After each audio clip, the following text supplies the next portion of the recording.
सबसे पहले मैं महिला सम्मेलन के जनक और हमारे प्रेरणा स्रोत आदरणीय कूपर जी को व समिति के अध्यक्ष व पदाधिकारियों और हमारी महिला टीम की अध्यक्ष आदरणीय श्री सुनीता दीदी व अपनी सभी बहनों को सादर नमन करती हूँ और जय भीम करती हूँ। महिला समाज आचार संहिता के क्रियान्वयन में सामाजिक महिलाएं क्या योगदान कर सकती है, इस पर मेरे अपने विचार प्रस्तुत हैं। हमारे समाज में व्याप्त कुरीतियाँ व कुप्रथा जो आज भी प्रचलन में है, जिससे हमारे समाज को आर्थिक संकटों से गुजरना पड़ता है, जिसके परिणाम स्वरूप हमारा समाज सदैव ही गरीबी के दलदल में फंसा रहता है। उत्थान व उन्नति की राह में बाधाएं ही बाधाएं बनी रहती है, जिससे हमारा सामाजिक दर्जा निम्न बना हुआ रहता है। अतः आज इन कुप्रथाओं के खिलाफ समाज के लोगों में हम महिलाएं जागरूकता का प्रचार प्रसार कर उनमें चेतना का संचार करें, जिससे एक सामाजिक क्रांति फैले। ऐसा सफल प्रयास हम महिलाओं को करना होगा। इस कार्यक्रम को हमें एक मिशन के रूप में संचालित करना होगा। इसके लिए हमें गोष्ठियाँ, बैठकें और समूह सभा के आयोजनों के माध्यम से जागरूकता फैलाने का कार्य करना पड़ेगा। हम महिलाएं अपने इस कार्य को एक स्वरूप प्रदान करें व आदर्श आचार संहिता को समाज के अधिक से अधिक परिवारों तक पहुंचावें। इसके लाभ व हानियों पर समुचित प्रकाश डालें। कुछ लोग नाना प्रकार के तर्क व कुतर्क देकर आपको हतोत्साहित करेंगे, लेकिन इससे निराश ना हो। याद रहे कि हर अच्छे कार्यों में बाधाएं आती ही है। हमारा लक्ष्य से ध्यान नहीं हटना चाहिए। इसी को हमें ध्यान में रखकर काम करना है। वे 7 अनुच्छेद जो आदर्श आचार संहिता में सम्मिलित हैं, उस पर महिलाएं किस तरह कार्य करके अपनी जिम्मेदारी निभा सकती है, इस पर मैं प्रकाश डालना चाहूँ। पहला अनुच्छेद दहेज प्रथा पर है, जो हमारे समाज का बहुत बड़ा रोग है। इसका दुष्परिणाम भोगने वाली एक महिला ही होती है और दोषी के रूप में कलंकित होने वाली सास और ननद भी एक महिला ही है, जो महिलाओं का ही अपमान है। तो क्यों ना हम महिलाएं ही दहेज प्रथा का पूर्ण रूप से सशक्त विरोध कर इसे प्रतिबंधित करने का प्रयास करें। जैसे कि एक बेटे की माँ अगर संकल्प ले ले कि वह अपने बेटे की शादी दहेज दिए बगैर ही करेगी, और बेटी की माँ भी संकल्प ले ले कि वह अपनी बेटी को दहेज के रूप में कुछ भी नहीं देगी, और उस परिवार की अन्य महिला सदस्य भी उनका सहयोग करे, तो ऐसे संकल्पों पर अडिग रहकर दहेज प्रथा जैसी कुरीति पर रोक लगाकर महिलाएं अपना योगदान दे सकती है। दूसरा अनुच्छेद मृत्यु भोज यथा 13वीं गंगा पूजन या रोटी के नाम पर दिया जाने वाला भोज है, जिसमें पीड़ित परिवार के सदस्य पहले ही परेशान रहते हैं और गरीब तबके के लोग तो कर्ज लेकर तक इस कुप्रथा को पूर्ण करने के लिए मजबूर होते हैं। इस कुप्रथा को महिलाएं ही कठोरता से प्रतिबंधित करने का सामूहिक प्रयास करके सफलता प्राप्त कर सकती है। हालांकि हमारे समाज में हमारे सामाजिक बंधुओं ने अपने परिवार में मृत्यु भोज न कराकर उदाहरण प्रस्तुत किया है, जो समाज के अन्य परिवारों के लिए प्रेरणादायक है। अगला अनुच्छेद चिकट प्रथा पर है। इस कुप्रथा के चलन में महिलाएं ही ज़्यादा जिम्मेदार होती हैं। उन्हें लगता है कि अगर हम साड़ी कपड़े भेंट में नहीं लेकर जाएंगे तो लोग क्या कहेंगे। अगर महिलाएं किसी को ना ही भेंट दें और ना किसी से भेंट स्वीकार करें, तो काफ़ी हद तक इस चिकट प्रथा को सर्वथा त्याग करने में हम महिलाएं सफलता प्राप्त कर सकती हैं। अगले अनुच्छेद में पंडित पुरोहितों पर प्रतिबंध।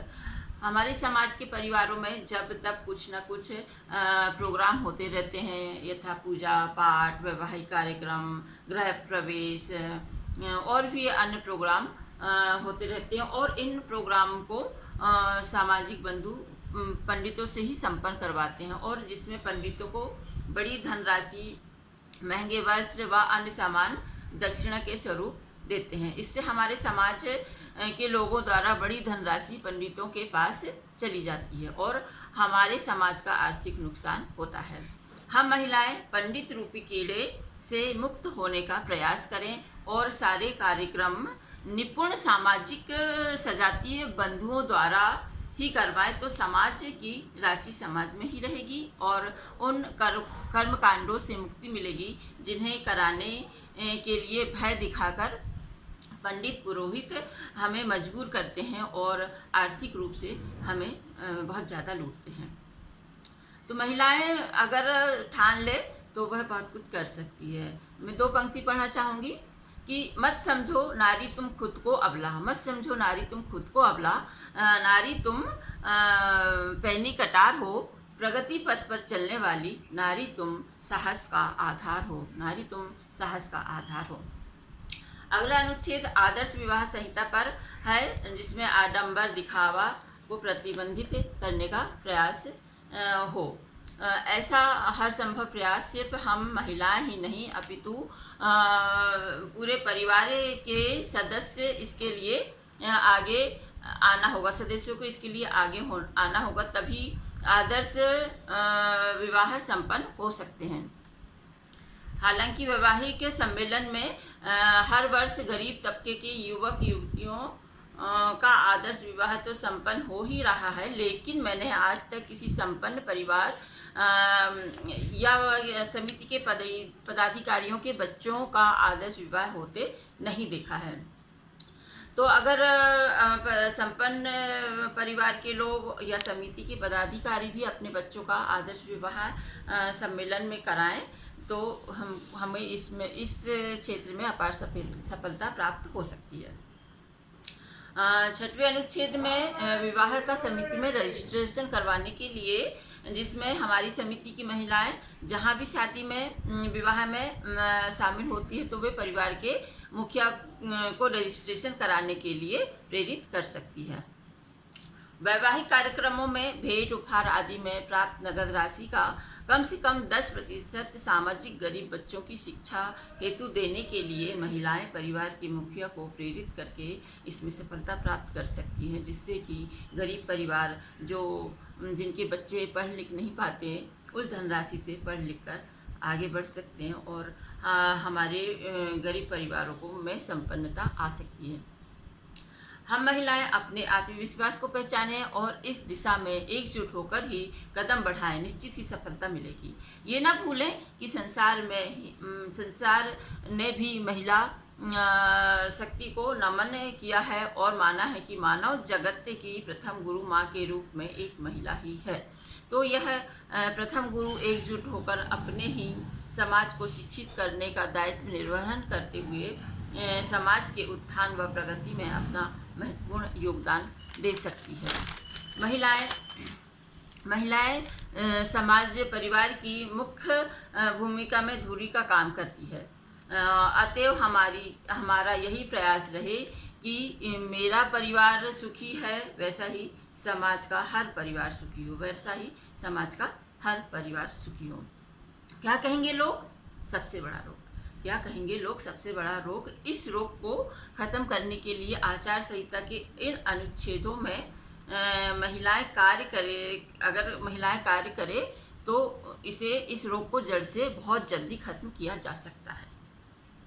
और अंत में मैं अपनी महिला शक्तियों को हमारे पूर्व प्रधानमंत्री स्वर्गीय अटल बिहारी वाजपेयी जी की एक कविता की चंद पंक्तियों से अपनी बहनों को प्रेरित करना चाहूँगी। सिर पर बरसे यदि ज्वालाएं आग लगाकर चलना होगा, सिर पर बरसे यदि ज्वालाएं आग लगाकर जलना होगा, कदम मिलाकर चलना होगा। अपमानों में सम्मानों में पीड़ाओं में पलना होगा, कदम मिलाकर चलना होगा। क्षणिक जीत में दीर्घ हार में, क्षणिक जीत में दीर्घ हार में अरमानों में ढलना होगा, कदम मिलाकर चलना होगा, कदम मिलाकर चलना होगा। परहित अर्पित अपना तन मन, परहित अर्पित अपना तन मन जलना होगा, गलना होगा, कदम मिलाकर चलना होगा, कदम मिलाकर चलना होगा। आप सभी ने मुझे इतने ध्यान से सुना। आप सभी वरिष्ठ सामाजिक बंधुओं का बहुत बहुत आभार, बहुत बहुत धन्यवाद, शुक्रिया। और जय भीम, जय भारत, जय महिला शक्ति, जय नारी शक्ति। धन्यवाद।